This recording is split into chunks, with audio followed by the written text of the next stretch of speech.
Good morning students.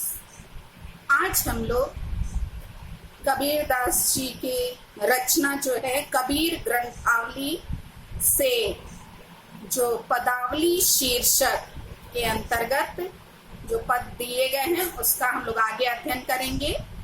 तीसरा पद, दो पद हम लोग पढ़ चुके थे, तीसरा देखिए।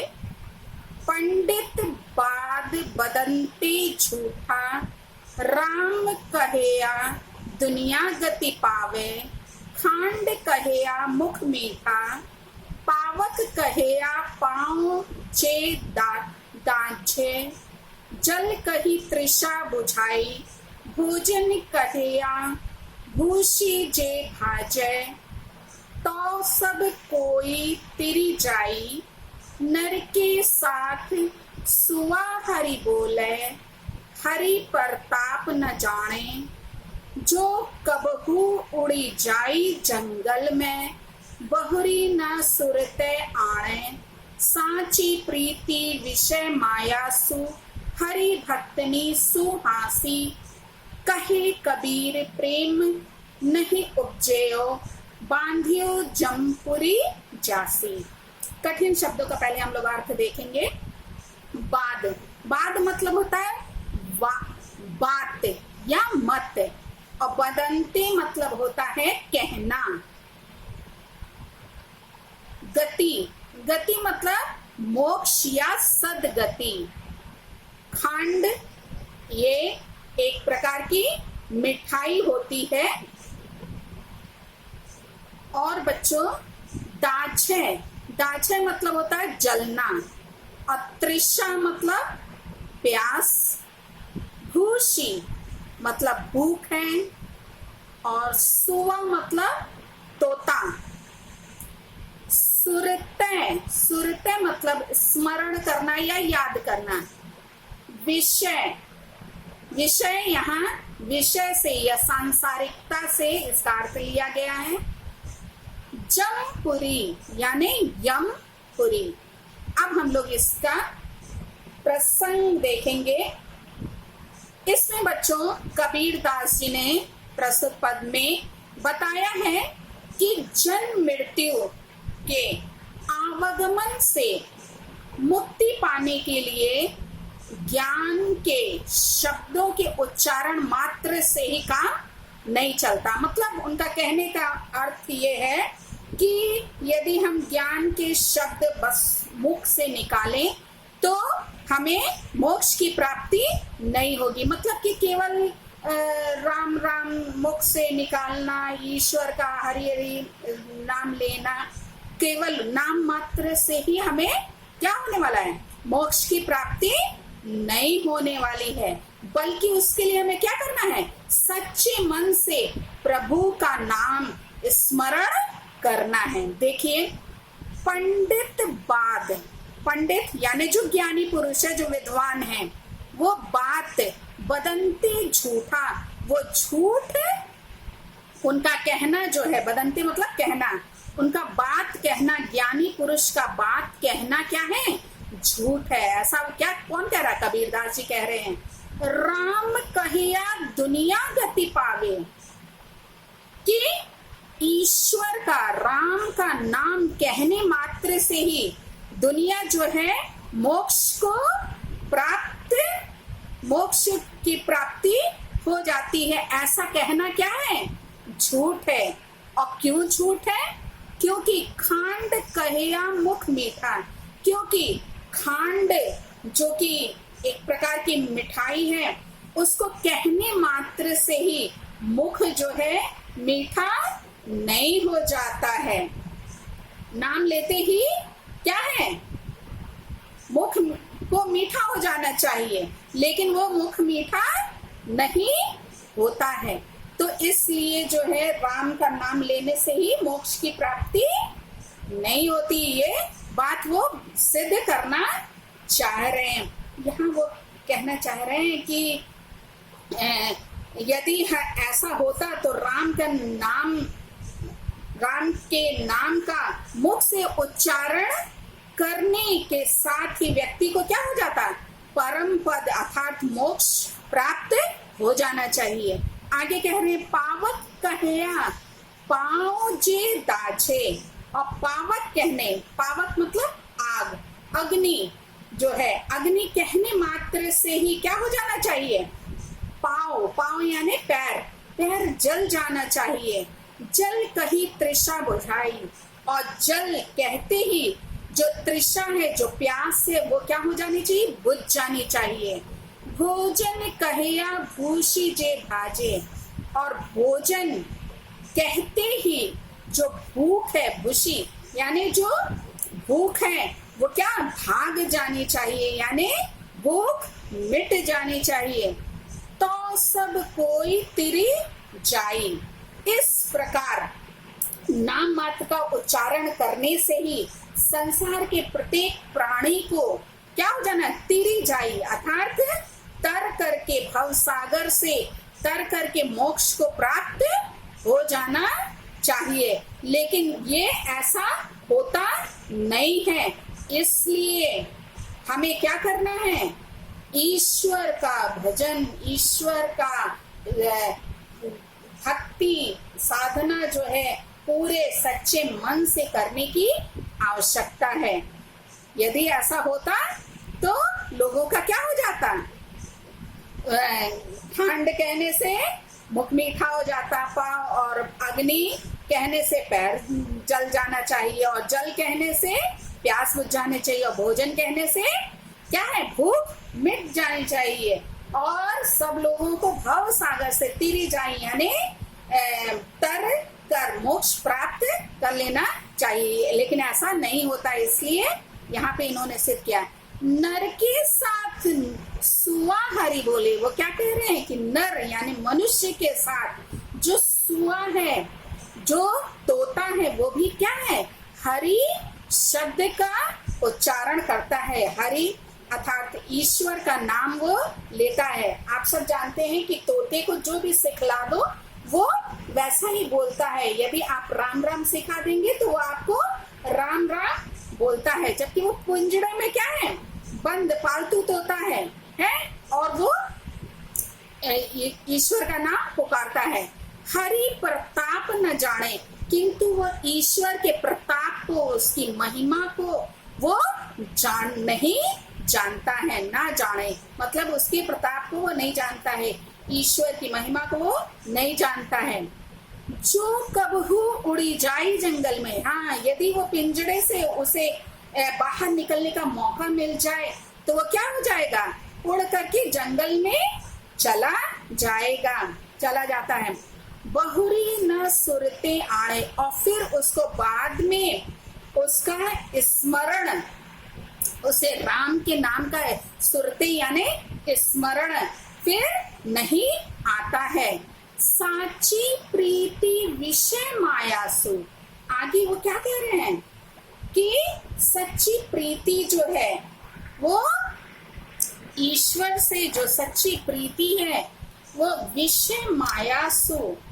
यहाँ पे ये बताने का प्रयास करें कि सच्चा प्रेम जो है विषय यानी सांसारिक विषय वासनाओं, विषयों के प्रति होता है। मनुष्य का जो सच्चा प्रेम होता है।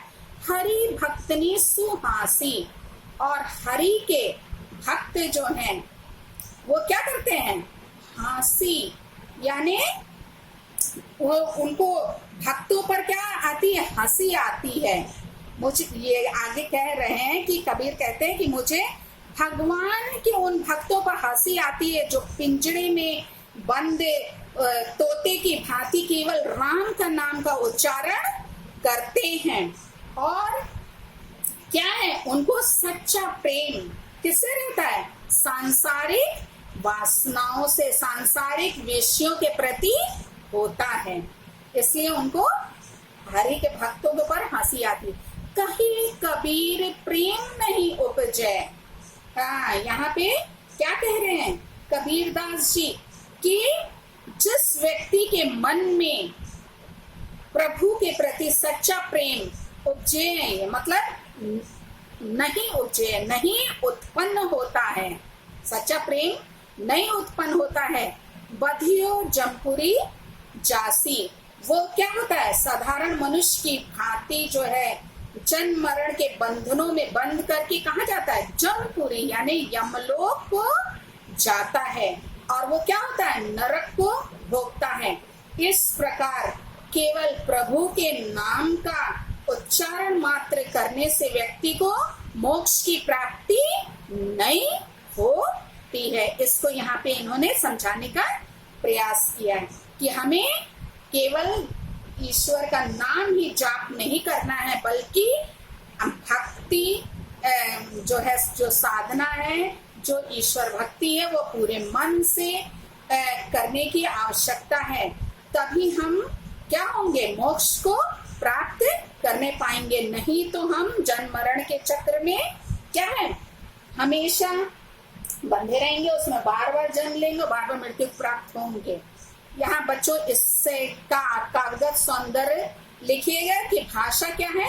सदुक्कड़ी है, और इसमें रस जो है वो शांत रस है, और छंद जो है गेय पद है, और इसमें बाद बदंते में क्या है?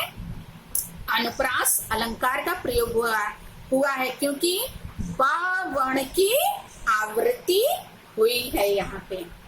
ठीक है बच्चों, देखिए ये जो अर्थ हम समझाए हैं, ऐसे ही बच्चों सभी का अर्थ आप अच्छे से जानिए, एक एक शब्द का, और कौन कौन से अलंकार का प्रयोग हुआ है, क्योंकि आपसे इससे संबंधित 5 क्वेश्चन पूछे जाते हैं। हमने शुरू में ही बताया। एक तो आपका प्रश्न होता है कि प्रस्तुत पद के पाठ का नाम और कवि का नाम लिखिए। तो आपको पहला क्वेश्चन तो ये सब में पूछा जाता है, तो आपको मालूम होना चाहिए कि कौन राइटर है और क्या शीर्षक है इसका, किसके अंतर्गत ये पद है, तो वो आपको मालूम है। और फिर उससे संबंधित छोटे छोटे क्वेश्चन होते हैं, तो आप जब अर्थ जानेंगे तभी आप क्वेश्चन आंसर कर सकेंगे। ठीक है बच्चों, चलिए अगला अब हम लोग पद देखेंगे।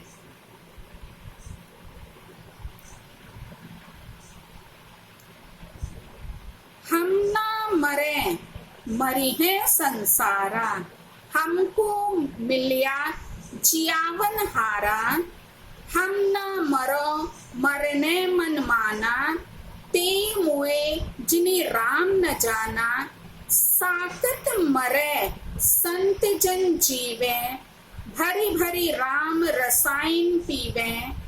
हरि मरी है तो हम हो मरी है, हरि न मरे हम काहे को मरी हैं।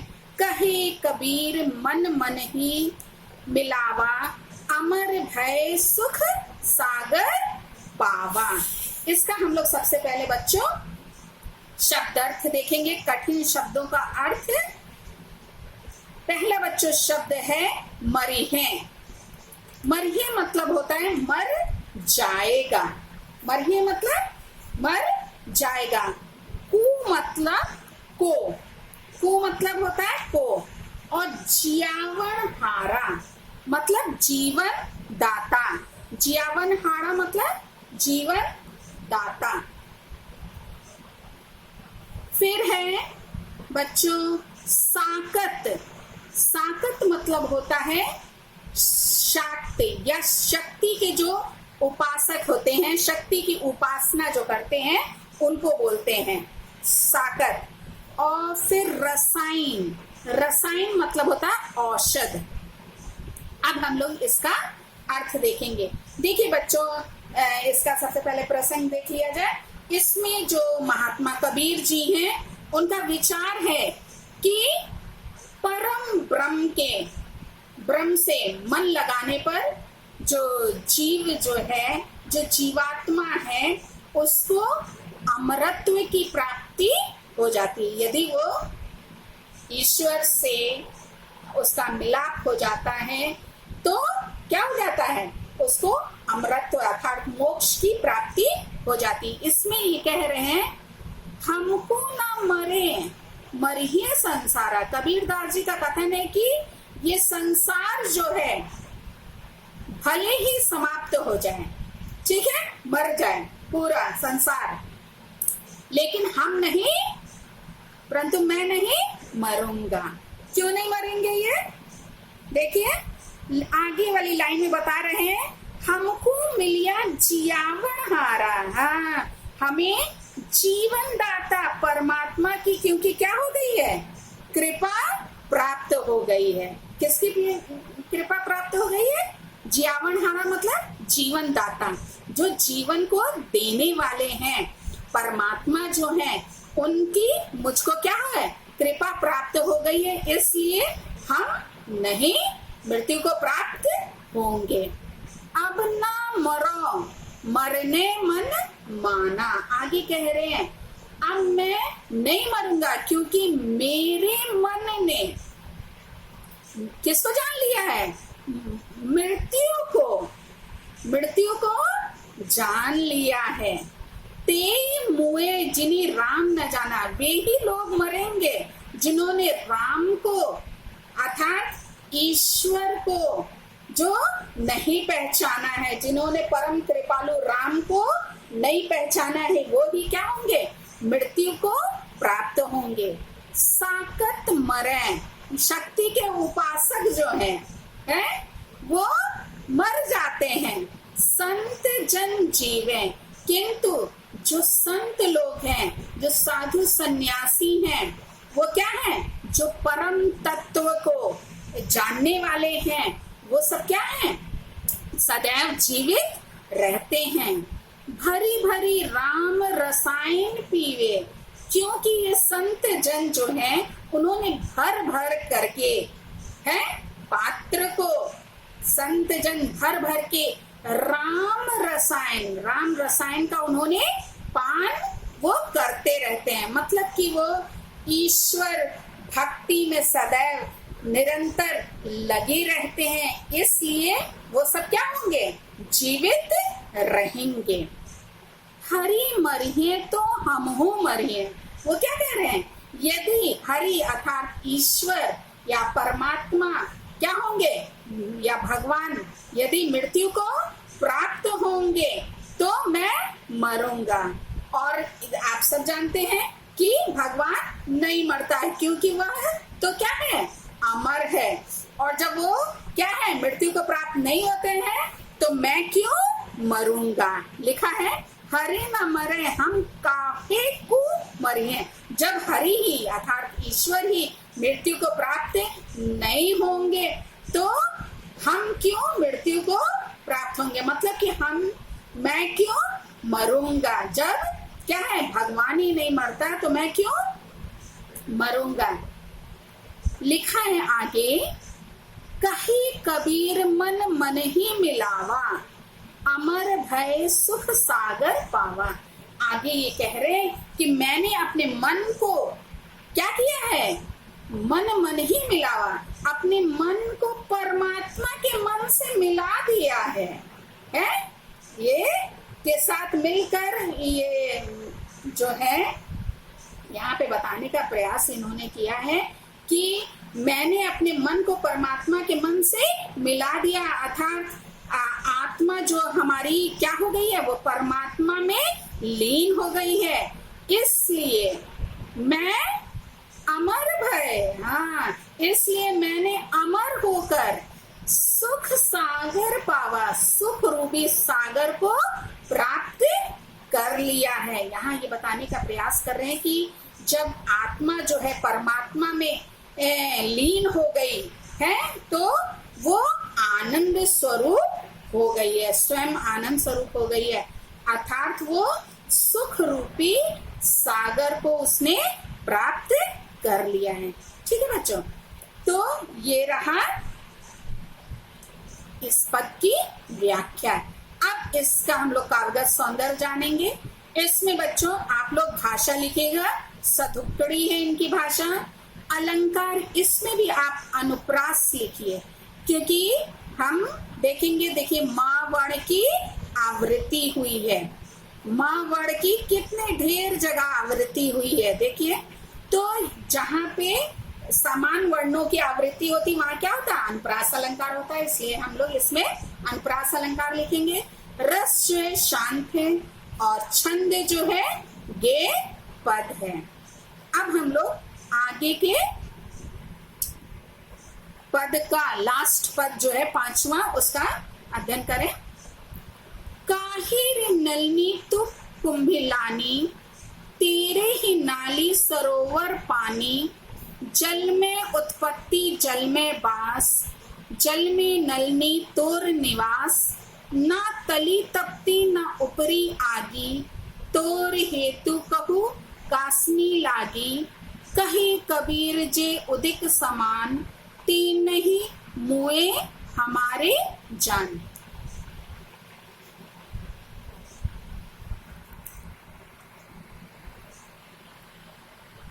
नलिनी, नलिनी मतलब होता है कमलिनी, और नाली, नाली मतलब कमल नाल, जो कमल की डंडी होती है। और तली, तली मतलब क्या होता है, जो नीचे, ठीक है, तली मतलब नीचे। और हेतु, हेतु मतलब प्रेम। और कासनी, कासनी मतलब होता है किससे, कासनी मतलब किससे। उदिक, उदिक मतलब होता है जल। और समान, समान मतलब समाये हुए हैं, जल समाये हुए हैं। फिर उसके बाद जान, जान मतलब होता है समझ से। यहाँ पे बच्चों कबीर दास जी कमलिनी के माध्यम से आत्मा की स्थिति पर प्रकाश इन्होंने डाला है। किसकी, आत्मा की स्थिति, कि आत्मा कैसी है उसको इसमें बताने का इन्होंने प्रयास किया। देखिए बच्चों, इसमें डबल मीनिंग है, दो अर्थ है। एक तो कमलिनी के पक्ष में है और दूसरा आत्मा के पक्ष में। ये बहुत इंपॉर्टेंट है बच्चों, ध्यान दीजिएगा, थोड़ा सा ध्यान देंगे तो समझ में आ जाएगा।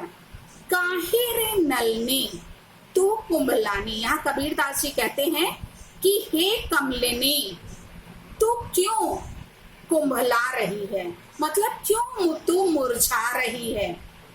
तेरे ही नाली सरोवर पानी, तेरे ही जो नाल जो है, जो डंडी है, कमल की जो डंडी है, वो तो सरोवर यानी तालाब के जल में क्या है, डूबी हुई है। तेरे ही नाली सरोवर पानी मतलब कि तेरी जो नाल है वो किसमें है, सरोवर के जल में डूबी हुई है। फिर तुम्हारी कुंभलाने का क्या कारण है, मतलब तुमको कुंभलाना नहीं चाहिए। आप सब जानते हैं यदि जल में वो ना रहे तो वो क्या हो जाएगी, मुरझा जाएगी। लेकिन ये इसका तो जल में ही क्या है, कमल नाल जो है। तो लिखा है जल में उत्पत्ति, तुम्हारी जल में ही तुम्हारा क्या हो गया है, उत्पत्ति हुई है, यानी जन्म तुम्हारा जल में होता है। जल में वास, और तुम जल में ही वास करती हो, यानी निवास करती हो, तुम्हारा निवास स्थान जल ही है। जल में नलनी तोर निवास, बास, बास मतलब बच्चों होता है यहाँ पे है जल में तुम्हारा जन्म हुआ और जल में ही तुम क्या करती हो, रहती हो, और तुम्हारा निवास स्थान भी क्या है, जल ही है।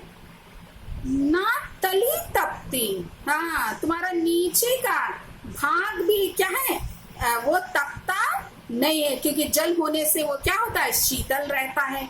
ना ऊपरी आगे, और ना ही ऊपर में ही आग है। वो कह रहे हैं कि न नीचे में ही कोई कष्ट है और ना ही ऊपर से तुमको कोई कष्ट है।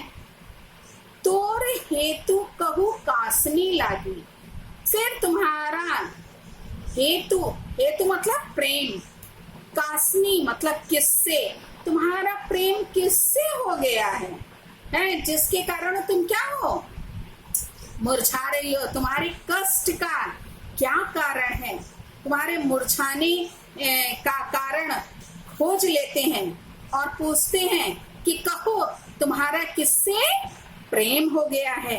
कहे कबीर जी उदिक समान, कबीर दास जी को क्या है, ऐसी प्रतीति होती है और वो क्या रहे हैं कि जे उदिक समान, उदिक मतलब जल, जल में ही तुम्हारा क्या है, समान मतलब तुम समाये हुए क्या हो, तुम जल में ही समाये हुए हो। ते नहीं मुए हमारे जान, और जो जल में ही क्या है, समाया हुआ है मेरे जानने में, वो क्या है, नहीं मृत्यु को प्राप्त होता है, मतलब कि इसलिए तुम क्या है, मुरझा नहीं सकती हो। यहाँ पे ये बताने का प्रयास कर रहे हैं कि जरूर तुम्हारा किसी से क्या हो गया, प्रेम हो गया है। कबीरदास जी को प्रतीत होता है कि लगता है कि कमलिनी का प्रेम किससे हो गया है, सूर्य से हो गया है, इसलिए वो क्या हो रही है, मुरझा रही है।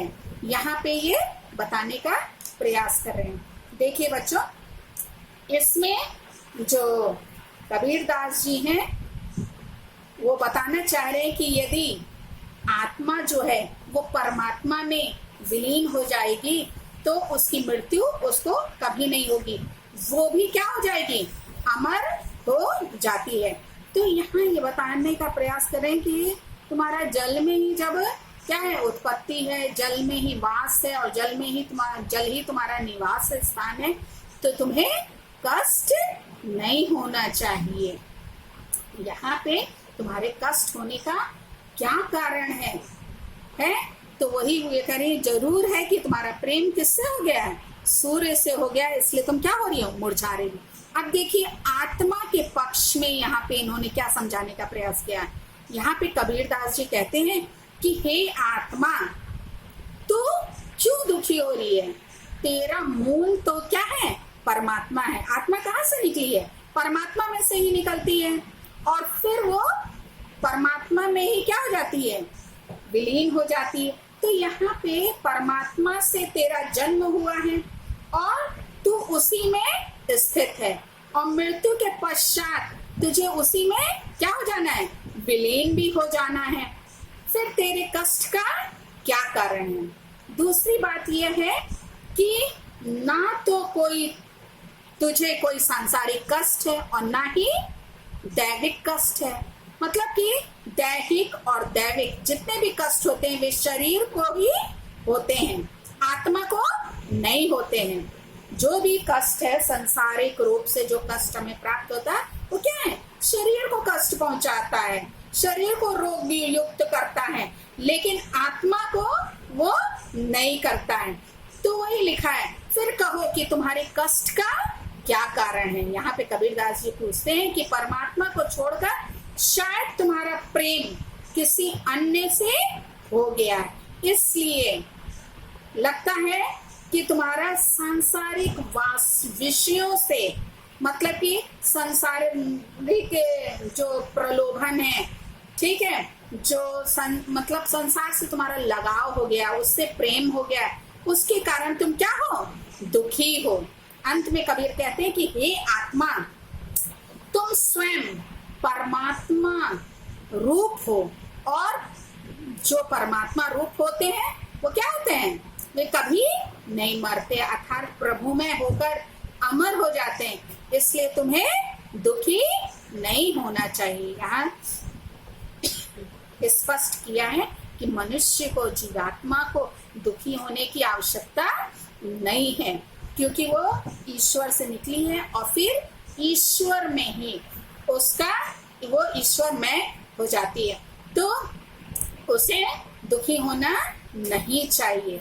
अब कागज सौंदर्य बच्चों आप लोग क्या लिखेंगे, देखिए इसमें आप भाषा पंचमेल खिचड़ी लिखिएगा, और रस शांत है और छंद गेय पद है, इसमें गुण जो है वो प्रसाद है। तो इसमें बच्चों ढेर सारे इससे भी संबंधित क्वेश्चन आपकी परीक्षा में पूछे जाते हैं, तो इसलिए जब आपको अर्थ मालूम रहेगा तो आप उसका आंसर आराम से दे सकते हैं। ठीक है बच्चों, तो इस प्रकार से ये चैप्टर कंप्लीट होता है। तो इसको आप अच्छे से पढ़िएगा, इसके अर्थ को सीख लीजिए और शब्द अर्थ अच्छे से पढ़िए, ताकि आपको उसका मीनिंग जो है समझने में आसानी हो जाए। Thank you.